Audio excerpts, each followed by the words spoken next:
got a great matchup this weekend with Auburn, as you all know. First time Auburn has been to Norman. They got a really good football team. As I'm getting started, I'd like to just take a quick moment to congratulate Coach Stoops on going into the Rose Bowl Hall of Fame.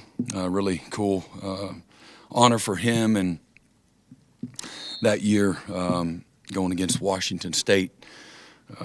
What a fun game that was. But congratulations to Coach Stoops for that. I think Saturday is going to be a wear crimson game for all the Sooner fans. So I know they're going to show up early and stay late and have a great opportunity to again affect the game like they did against Michigan. So look forward to having a great crowd on Saturday afternoon.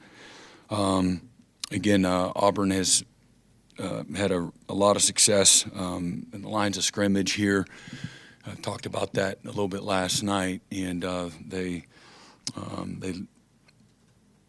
ranked in both the top 20 on rushing offense and rushing defense. Have done a fantastic job, got great balance in what they're doing. They've given up just under 2 yards a run through their first 3 games, and they're averaging almost 250 yards a game rushing. They've rushed for 10 touchdowns, have not allowed a rushing touchdown yet this year. Last year, they had 13 total rushing touchdowns, so they've already gotten 10 this year. They've been great in the red zone, where they're 9 out of 9, and they've gone for it. They haven't missed a fourth down conversion yet as well. Jackson Arnold is completing 70% of his passes and averaging 167 yards a game, 4 touchdowns, no interceptions, no turnovers at all. Ran for just under 150 yards against Baylor. So he's playing really, really well. They've got tremendous talent on both sides of the ball. They've got a great roster, really big physical offensive line. Cobb's an excellent runner, really explosive, and runs well behind his pads. And then defensively, man, these guys are long and they're athletic. Again, super aggressive. They're multiple, well coached. So again, going to be a great challenge for us going into this weekend. We'll start on George. Yeah, Brent, after the season that was tough last year, maybe what conversations did you and Jackson have after the year, and was it one of those situations where maybe both sides needed somewhat of a fresh start? Yeah, I'll just keep that between he and I, and obviously things have worked out well for him and us both. But those things are never easy, and but it's just the environment that we're in, and I'm really happy for him that he's having great success. Where have you maybe watching him on tape? Where have you maybe seen him improve from last year to this year? I think he's the same guy. I think he's got a healthy football team around him, and he's having great success, running, throwing, being really efficient. He's taking care of the ball, and the people around him are good. Can't play quarterback by yourself, right? So I think the offense and their defense complement one another, and he's really done a great job. Mm-hmm. Yeah, he's going to miss the first half. And with him missing the first half, how big of an opportunity is it for guys like Danny? Yeah, I mean, we've been playing a bunch of guys, and Danny will be back here this week. So guys got to hold it down, and but I've got no doubt they will. Mason. Brent, Troy Everett obviously didn't make the trip to Philly. He's not on your depth chart anymore. What's his status? Yeah, he had a season-ending injury a week ago last Tuesday. Hate that for him. It's just devastating. Same injury, other knee that he had a little over a year and a half ago, and he's having a really good year, and just a great leader. And he'll have to lead in a different type of way. Really hurt for him, and again, all the pain, the sacrifice that he's been through. But he's really tough, and he'll move on, move forward, and he'll find another way to use all the leadership qualities that he has to help us. Tom Green. Brad, with Troy How do you feel about that, the depth there at center behind Jake? Yeah, feel okay. You know, like everybody. Not many teams going to have 3 or 4 centers. So, you know, we got a good plan. You know, if we have to address that at some point in time, and we'll be fine. Brent, Michigan week, we asked you a lot how you're going to defend Bryce Underwood. By then you knew how you were going to do it, but you didn't know much about what they would do with him, what he could do, those kinds of things. Mm-hmm. Same thing on Jackson, except you do know all about him. You know his strengths, his weaknesses, you know everything, entire history. How does that affect what you can do defensively in terms of presenting a plan to stop him? Yeah, we got to really stop the Auburn offense. That's the challenge. And they're got great balance, as I said, both running and throwing, and very efficient. So you got to play well in every area. You know, they're good at running the football, and they're good at throwing the ball down the field in the RPO world, and staying on schedule, being very efficient. And so we've got to be a little more efficient, and we've got to protect the perimeter, and we got to do a great job up front, you know, plugging gaps and getting off of blocks and having great leverage and playing great team defense. Okay, second row, Ryan Chapman. You mentioned the balance Auburn's offense has. What have you seen from Coleman and Singleton and kind of the 1-2 punch? Yeah, that those two guys again, present? Singleton is a new addition, obviously came from Georgia Tech, and really explosive playmaker. You know, when he touches the ball, man, he's got a chance to score every time he touches the ball. So they're utilize him in lots of different ways as both a ball carrier, some of the perimeter game, the screen game, and then he's also a threat down the field. Coleman is he's elite. He's got great length to him, and had a good game against us last year. He's got great catch radius, super instinctive. He can really go up and get the football, and so going to be and again another area that's a big challenge for us. Third row, Cliff. So, Coach, you know, when you first came here, I recall one of your biggest issues with your defense being tackling. You know, you get frustrated almost every week. You guys try to strip the ball, gambling to make big plays, and sometimes getting burned by it. Now you've got one of the best defenses in the country, universally considered one of the best defenses in the country, despite having not forced a turnover. Generally, when that happens, you've got to have good tackling, good fundamentals. Mm-hmm. At what point did you start to notice a change in the mentality of your guys from a shift from trying to force those big plays to embracing defensive fundamentals? Yeah, I mean, I don't know if there was ever an exact moment, but we got better when our guys started understanding defense, tracking angles, certainly a lot of the fundamentals that you carry, you know, from practice to you know, game day.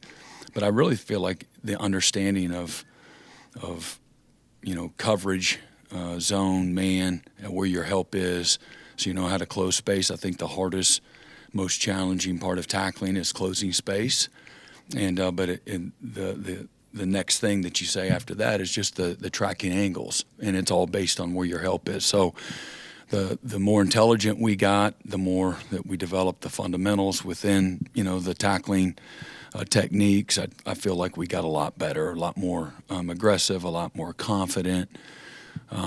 Put our eyes where they belong in our zone coverage, so you see the ball thrown, so you make a quick break. I mean, there's lots of layers to it. I don't know an exact moment, and so we got our players that were on our roster a little better. And our freshmen certainly have grown up through it. Many of those guys are guys like Kip, Kobe, R. Mason, Grayson, Gentry, Robert, that group of guys, and Owen. And then, you know, we've recruited better, you know, and gotten a little better athletically, and that always helps, you know, when you got good players, you know, on top of that. But we like everybody. We put a premium on it, and I think our practice environment strains our guys to improve that way. You know, we're not going to compromise, you know, being really good at the basics, and certainly got, you know, room for improvement, but we've made, you know, tremendous improvement that way. Brent, Auburn's offense is interesting, as you pointed out. They're very versatile, but they really run the ball really well, and they've sold their offense on running the ball. Your defense seems like it's set up to really defend the run. Talk about this matchup and how elaborate is the running? Yeah, they're very elaborate. There are lots of layers to it. It's not just one thing. Last week's team that we played, they ran the mid zone and then they ran the power read, and so you had two plays to defend. And Auburn has a lot more depth to what they do. They're smart. They're well coached. They're super athletic. They're big. They're strong. Very powerful. Again, left tackles. 6'7", 350, and he's a great player. And they've got a lot of guys that are very physical, very violent. And then the running back and the quarterback are excellent runners. They're elite runners, within the system. They're not just guys. They're really good. And so we're going to have to do a great job. We're going to see a variety of styles and entry angles and different formations, and they do a great job of finding ways to create leverage in the run game and be physical too, and run downhill too, and make sure that they divide the defense and with some option principles in addition to the other styles of run they have. So it's everything from Q draw to power read to quarterback counter to the jet sweep to down around to the power. To the downhill inside zone, they run it all really well. Far left side, Brandon Drum. Yeah, kind of piggybacking off that, can you talk about the offensive line for Auburn? They got several transfers in, guys that a lot of people really wanted through the transfer portal, and how they've meshed and how difficult it might be for you all as far as like the matchup. Yeah, no, again, they're really good there. That's where it all starts for them. And there's a reason. Again, they've rushed for 10 touchdowns. They had 13 all of last year, so they're better up front. They're better at receiver. They're better at quarterback. I just look at all the efficiencies, and they've been a really clean, efficient unit. They're kind of like their offense looks like our defense, from an efficiency and a cleanliness. The things that you got to do to win, they've been able to do. I think they're just around 50% conversion rate on third down. They're 100% conversion rate on fourth down. So, again, it's a small sample size like us as well, but they're playing with a lot of confidence right now and getting better. So it's going to be a great challenge. Curtis Fitzpatrick. Yeah, Brett, one of those guys that you're going to need against that line, David Stone. Looks like he's taken a nice leap so far. What have you liked about his progression? Yeah, just the improvement coming from hard work. Man, that is such an amazing space for me. I just want to roll around in that area, and I say that, man, because that's what it's looked like. He's been in the middle of a grind. He comes to work every single day. He is strained. He's put in a lot of extra work. And he's made, tremendous improvement. Been bragging on him since, back in the winter. And so there it is. There's the fruits of a lot of hard labor, and he's not a guy that gets satisfied either. So, I can't promote the how, enough for the rest of the team. And, there's other guys too, but you brought him up. So I just brag on all of his hard work. He's got strong, calloused hands and great self-awareness, and then he's very hungry and ambitious and driven, to continue to show up and put the extra, time in every single day. And it's really made a big difference for us up front to have another big, strong, athletic, live body there. Got a few in the front row on the left. We'll start with Bob. Yeah, Brent, Ben was just up here talking about Javante. Yeah. Selfless was the word that he used. Just, what's it been like watching him adjust and accept whatever role's being asked of him while mentoring Torrey along the way, too? Yeah, that's who Javante's been since he's been here. Great teammate, very selfless, values his opportunity when he gets it. Never been one to, show up outside my door and complain and point fingers or make excuses. He's got a workmanlike attitude. He's blue collar, inside and out. And, he's brought out the best in his teammates. Again, mentored a guy like Torrey and brought him along quickly. So really have a great, deep, appreciation for Javonte. That's great, leadership traits. Let's go to Josh. Isaiah Sategna, back when he was at Arkansas, his best performance came against Auburn. So how do you think that'll translate here? Not anything whatsoever. If he does well, it had nothing to do with, what he did against them at Arkansas, in my opinion. Maybe Isaiah would say different, but whatever you did last year doesn't carry over. You got to go. This is a game of doing, a game of execution, a game of performance. And, is he more confident because of that? Maybe. I don't know. You have to ask him. But he should be confident because he's been playing well. He's got great work ethic. He's ultra consistent. He loves to practice. He's been a really good player for us up to this point. Jesse. Brent wanted to ask you about PJ, just his growth, his trajectory from a couple of years ago. What has stood out just about that process for him? And then especially with R. Mason missing the first half against Auburn, how much is he a guy that you can kind of lean on? Yeah, I think he's a poster child for what development looks like, kind of like David Stone. I don't know what anybody thought of him last year or not.